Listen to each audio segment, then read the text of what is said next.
இருக்கிறது என்பது எல்லாருக்குமே தெரியும். எப்படி அவர் பெற்றார் என்பதும் எல்லாருக்குமே தெரியும். அது பிரச்சனை இல்லை. நீங்க எலெக்ஷன் கேளுங்க, உழையுங்க, பார போடுங்க. ஆனால் இந்த பார் வந்து இருக்கிற அமைவிடம் தான் இங்கே பிரச்சனையாக இருக்கிறது. காரணம் இங்கால பாத்தீங்கன்னு சொன்னா ரோட்டுக்கு அங்கால தமிழ் குடியிருப்பு, இங்கால ரோட்டுக்கு இங்கால முஸ்லீம் குடியிருப்பு, சகோதர முஸ்லீம் குடியிருப்பு. அதே போல இதுக்கு பக்கத்தில் பார்த்தா இளைஞர் படை, இளைஞர்களுக்கான பயிற்சிகளை வழங்கக்கூடிய இளைஞர் பயிற்சி முகாம் இருக்கிறது. அதுக்கு அங்கால பாத்தீங்கன்னா சென்ட் சேவியர்ஸ் காலேஜ் இருக்கிறது. இதுல வந்து ஒரு மொஸ்குக்கான பள்ளிக்கான அடிக்கல் நாட்டுவதற்கான ஏற்பாடுகள் செய்யப்பட்டிருக்கு. ஒரு பிரைமரி ஸ்கூல் வருகிறது.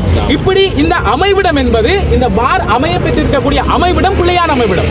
இதைத்தான் நாங்கள் மீண்டும் சொல்கிறோம். இந்த வேளையில வந்து நாங்கள் போன முறை கச்சேரிக்கு முன்னால் ஆர்ப்பாட்டம் செய்த நாங்க அந்த ஆர்ப்பாட்டத்தில் ஜிஏ ஒரு கடிதத்தில், அந்த கடிதம் என்கிட்ட இருக்குது, ஜிஏ அனுப்பின கடிதம் இருக்குது, போன்ல ஒரு காட்சிப்படுத்தலாம், அந்த கொப்பியும் தரலாம். ஜிஏ சொல்லியிருந்தார் வெறும் 20 பேரோடு நடத்தப்பட்ட ஆர்ப்பாட்டம் தொடர்பில் கவனம் செலுத்துகிறேன் என்று சொல்லி ஜிஏ குறிப்பிட்டிருந்தார். அப்படி என்று சொன்னால் நீங்களும் இதற்கு உடந்தையா இருக்கிறீங்களா என்ற ஒரு கேள்வி வலுக்கிறது. ஆகவே இப்ப நாங்க இது 20 பேர் இல்ல, இப்ப இருக்கிறார்கள் நீங்க அன்றைக்கு 20 பேர் சொன்னீங்க தானே, இது 20 பேர் அல்ல. இங்கே முடிவு வராத விடத்து இந்த எண்ணிக்கை இன்னும் அதிகரிக்கும் என்பதை மாவட்ட செயலாளருக்கு இந்த இடத்திலே நாங்கள் மரியாதையோடு சொல்லிக்கொள்ள விரும்புகிறோம். இந்த இடத்துக்கு ஜிஏ வர வேண்டும், அதே போல மதுவரி திணைக்கள அதிகாரிகள் வர வேண்டும், அதே போல டிஎஸ் வர வேண்டும். வரவிட்டு தான் நாங்கள் இங்கிருந்து கலைந்து செல்வோம். அதுவரைக்கும் நாங்கள் கலைந்து செல்ல மாட்டோம். எங்களுடைய கோரிக்கை நியாயமானது. ஆகவே இந்த இடத்துல அதிகாரி ஜனாதிபதி துமா අනුරකුමාර සහෝදරයාට විදින් වෙලාව කියන කැමැති මන්නාරන් දිස්ත්‍රික්කේ අපි බාර් වලට අපි විරුද්ධවක් නෙමෙයි. හැබැයි මේ අර බාර් ඉන්න තැන තමයි අපිට ප්‍රශ්න. අන්න මේ තැන තමයි අපිට ප්‍රශ්න. ඒ තැනට තියෙන්නේ අර මොස් කියන්නේ මෙතන අපේ සහෝදර මුස්ලිම් ගම්මාන තියෙන්නේ, එයා පැත්තට දෙමළ ගම්මාන තියෙන්නේ, අනිත් මේ අර තරුණලාගේ අර යුත් සෙන්ටර් එකක් තියෙන්නේ, ගාමන් තියෙනවා. මෙන්න මේ තැන තමයි අපිට ප්‍රශ්න. මෙන්න අපේ ජනාධිපතිතුමා අනුරකුමාර සහෝදරයා මෙන්න මේ සිද්ධිය පොඩ්ඩක් බලන්න කියලා තමයි මේ වෙලාව අපි ජනාධිපතිතුමාට කියන්න කැමතියි.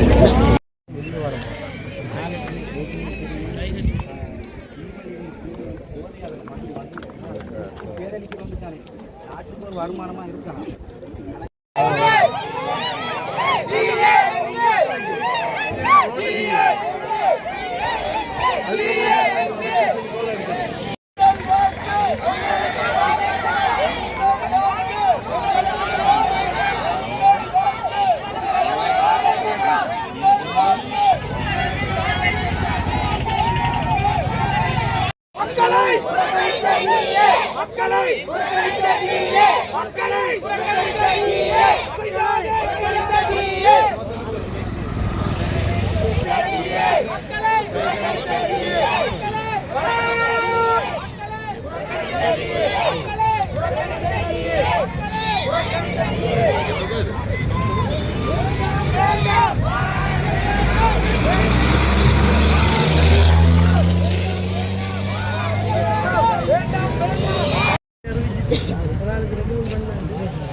நம்ம அரசியல் வாங்கி ஓட்டு போட போய் தானே அவனை செய்யணும்.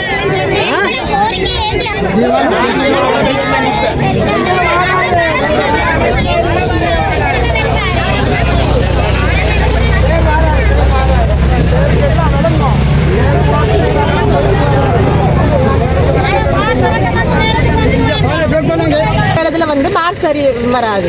பார் வந்து படிக்கிற பிள்ளைகள் இருக்குது, இந்த பாருக்கு பின்னால நிறைய குடிமக்கள் இருக்கிறாங்க. இப்போ அவங்களும் இதால பாதிக்கப்படுறாங்க.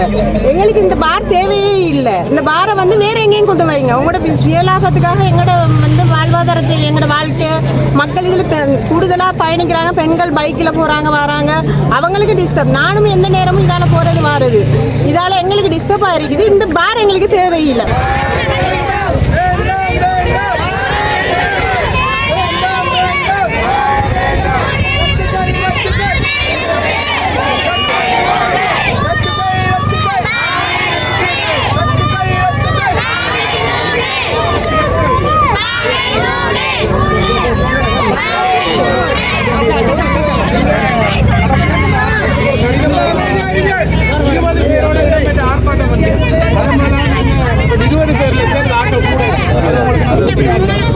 இதையும் நீங்க எண்ணிக்கையை குறிப்பிடுவீங்களா இருந்தா இன்னும் அதையும் தனியாக உங்களுக்கு சொல்லிக் கொள்கிறோம். அடுத்து என்னென்னா சார், இந்த பாரை வந்து நீங்கள் வேறு எங்கேயாவது கொண்டு போகணும், அதுதான் பிரச்சனை. இந்த அமைவிடம் தெரியுங்க சார், அங்கால வந்து சென்டர் இருக்கு, இலங்கை கிராமம். இங்கே பாருங்க, இந்த குடிமனையோட ஒட்டி அப்படியே கட்டி வச்சிருக்காங்க. இது சகோதர முஸ்லீம் குடிமனை. அங்கால இந்தியால தமிழ், அங்கால 800 மீட்டர்ல வந்து சென்ட் சேவியர்ஸ் காலேஜ் இருக்கு. இங்கேயும் எல்லாம் தமிழ் முஸ்லீம் கலந்த உறவுகளா இருக்கு. இப்ப நாங்க வந்து இந்த பாரை கொண்டே நீங்க எங்கேயாவது போடுங்க, வேற ஒரு இடத்துல போடுங்க. இந்த அந்த அமைவிடம் தவறானது. எந்த அடிப்படையில எந்த அரசியல்வாதியில பின்புலத்தில் இது கிடைச்சதுன்னு சொல்லி மன்னாராக்கள் எல்லாருக்குமே தெரியும். எந்த அரசியல்வாதி இந்த பாரை இங்க கொண்டு வந்தான்னு தெரியும். நாங்க அரசு அதிகாரிகளை மதிக்கிறோம். ஏனென்றா அரசியல்வாதிக்கு கட்டுப்பட்டு தான் அரசு அதிகாரிகள் செயற்படுறாங்கன்றது எல்லாருக்குமே தெரியும். இங்க இருக்கக்கூடிய மன்னார் எம்பி தந்த பலத்தை பாவிச்சு இந்த பாரை இங்க கொண்டு வந்திருக்கிறார். அவருக்கு தேர்தலில் மக்கள் நல்ல ஒரு அடி ஒன்று கொடுப்பாங்க, அதுல மாற்றம் இல்லை. தேர்தலே கேட்க மாட்டார் போல, அதை விடுங்க. ஆனால் இந்த அமைவிடத்தை மாற்றுங்க. மக்களோட நலன் கருதி நீங்க இப்ப கவர்னருக்கு கழிச்சோ அல்லது உங்களுக்கு சாரி சார் சொல்றேன், மன்னிச்சு கொள்ளுங்க, உங்களோட வினயமா கேட்கிறோம். உங்களுக்கு மேல் மட்டத்தில் இந்த தகவலை தெரிவிங்க. இந்த மக்கள் இங்க இருந்து கலைஞ்சு போக மாட்டாங்க. ஒரு சரியான இப்ப தற்காலிகமா சரி, இப்ப அதை நிப்பாட்டி போட்டு மிச்ச அலுவலை நீங்க இப்படியான எதிர்ப்பு இருக்குன்னு சொல்லி மீள் பரிசீலனை செய்து இந்த அமைவு இதுல இருந்து இதை நீங்க மாற்றி தரணும்ன்றதுதான் இந்த மன்னார் மக்கள்ற பணிவான கோரிக்கை. இது எங்கட மன்னார் மக்களால் ஒற்றுமையாக நடத்தப்படுகிற இந்த வாரம் உடனடியாக கடந்த அரசாங்கம் இருந்த நேரமும் நாங்க கச்சேரிக்கு முன்னால் ஆர்ப்பாட்டம் செஞ்சாங்க. இந்த அரசாங்கம் இருக்கையும் நாங்க எங்க ஆர்ப்பாட்டம் செய்யறோம். இதுக்கும் செவிசாய்க்கவில்லைன்னு சொன்னா இந்த எண்ணிக்கை வந்து இன்னும் கூடும். அதுல மாற்று கருத்து இல்லை.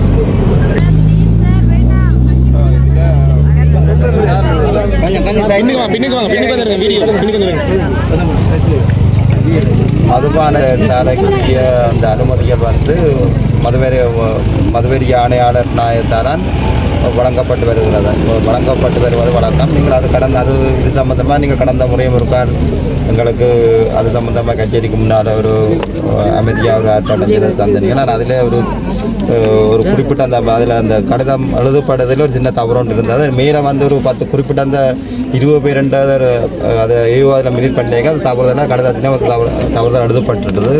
அதை என்னுடைய வருத்தத்தை தெரிவிக்கிறேன். உண்மையிலே இந்த மது வரித்திணைக்களை இங்கே உள்ள மதுபான சாலை அமைக்கிறது தொடர்பாக உண்மையில் அது பொதுமக்கள் கூடுதலாக எதிர்ப்பு தெரிவித்த வரைக்கால நாங்களும் அது சம்பந்தமாக உரிய திணைக்களங்களுக்கு அது சம்பந்தமாக மதுவெறி ஆணையாளர் நாயகத்தோடு இப்படி எல்லா மட்டங்கள்லையும் பொதுமக்கள் எதிர்ப்பு தெரிவிக்கிறதால இதில் வழங்க வேண்டாம் என்ற ஒரு நிலைப்பாடு நாங்கள் இருந்தாங்க.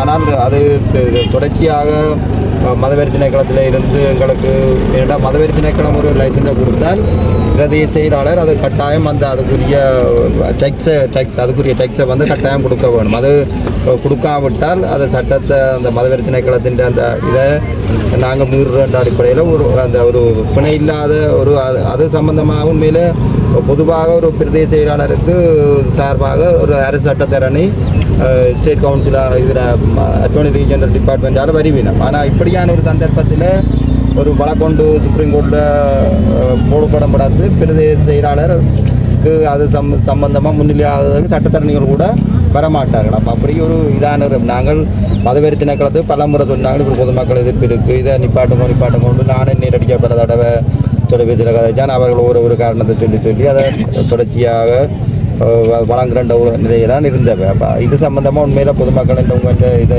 இருக்கிறோம். ஆனால் புது அரசாங்கம் அதுக்குரிய நடவடிக்கை இப்போ அண்மையில் இந்த தேர்தல் அறிவிக்கப்பட்டது முன்பு அமைக்கப்பட்ட அந்த மதுபான சாலைகள் சம்பந்தமாக உரிய இந்த தீர்மானங்களை அதுக்குரிய அனுமதியை ரத்து செய்வதென்ற பாட்டை இருக்கணும். அது சம்பந்த நடவடிக்கை இப்போ தற்போது எடுத்துக்கொண்டிருக்கணும். அது உடனடியாக ஒரு ஜனாதிபதி அறிவித்தாலும் அது சரியான முறையில் ஆய்வு செய்து தான் அதை நிப்பாட்டக்கூடிய நடவடிக்கை எடுபடும்.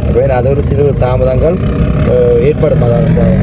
அந்த திட்டத்தை மதுபான சாலை போடுறது திட்டம் நடைபெற்று அந்த ஆய்வு செய்து அது சம்பந்தமான அறிக்கை செய்ய ஒரு மாதம் மண்ட வகையிலும் ஒரு தாமதங்கள் ஏற்படும். அப்போ அந்த சந்தர்ப்பத்தில் இது எப்படியும் அந்த இப்போ புதுசாக ஜனாதிபதி காலத்தில் அந்த ஜனாதிபதி அறிவிக்கப்பட்டது இன்னும் வழங்கப்பட்ட அந்த அடிப்படையில் இதுக்குரிய அனுமதி நிச்சயமாக ரத்து செய்யணும். நாங்கள் இன்றைக்கு பொதுமக்கள் எதிர்ப்பு சம்பந்தமாக நாங்கள் ஏற்கனவே கௌரவ ஆளுநருக்கு ஏற்கனவே தெரியப்படுத்தினது. இது சம்பந்தமாக நாங்கள் இன்றைக்கு ஜனாதிபதியின் கவனத்துக்கு முன்னாடியாக இந்த விடயத்தை கொண்டு வந்து இந்த இது அதே போல் மதவாதிக்கு ஆணையாளர் நாயகத்துக்கு தெரியப்படுத்தி இந்த ஜனாதிபதியின் அந்த இது பேர் மட்டும் அவைய இதை இயங்க மூட்டாதக்குரிய ஒரு அறிவுறுத்தலை வழங்க சொல்லி நாங்கள் மதவெறி திணைக்களம் மூடாதான் சொல்லுவோம் வேண்டாம். நாங்கள் இவங்களுக்கு நேரடியாக இப்போ சொன்னவங்களுக்கு சில விட கேட்க போகிறதும் இல்லை. எனவே நாங்கள் ஆனால் நாங்கள் அவைக்கு நேரடியாக அந்த மதவெறி உரிமையாளரை கூப்பிட்டு எதிர்ப்பு இருக்கிறதால ஒரு தீர்வு வேறு மட்டும் நிப்பாட்ட சொல்லி திறக்க வேண்டான்ற செய்தியை நாங்கள் அவருக்கு கூப்பிட்டு தெரியப்படுத்துகிறோம். பொதுமக்களின் எதிர்ப்பு இருக்கிறபடியால் இன்னும் பிரச்சனையாக இருக்கிற இது ஒரு தீர்வு வேறு மட்டும் அதை நிப்பாட்ட சொல்லி ஒரு தகவலை நாங்கள் அதை சொல்லி அதை முன்னக்கூடிய நடவடிக்கையை நாங்கள் செய்கிறோம். அந்த திறக்காமல் ஏற்பாட்டை பிறகு செய்கிறோம். ஆனால் நீங்கள் இப்போ அந்த அப்படியும் சட்ட ரீதியாக அந்த இதற்குரிய தீர்மானம் பெற வேணும். அந்த நாங்கள் உங்கள் எதிர்ப்பு என்ற எங்கள்கிட்ட உங்களுக்கு தெரியும். எங்களுக்கு அரசாங்க அதிபருக்கும் மதுபான சாலையை பூட்டுறக்கூடிய அதிகாரம் எங்களுக்கு இல்லை. ஆனால் உங்கள் எதிர்ப்புகளை மதவெறி திணைக்களத்துக்கும் இப்போ மேன்தங்கி ஜனாதிபதி அவர்களும் இதில் தீர்மானம் ஒன்று எடுத்தபடியாக நாங்கள் அவருடைய அந்த கவனத்துக்கும் கொண்டு சென்று உங்கள் அந்த இதை எதிர்ப்பை நிச்சயமாக நாங்கள் எடுத்து செல்வோம். அதனூடாக நாங்கள் உங்களுக்கு ஒரு நிச்சயமான தீர்மானம் ஒன்றை நாங்கள் பெற்றுத்தரக்கூடிய மாதிரி இருக்கும்.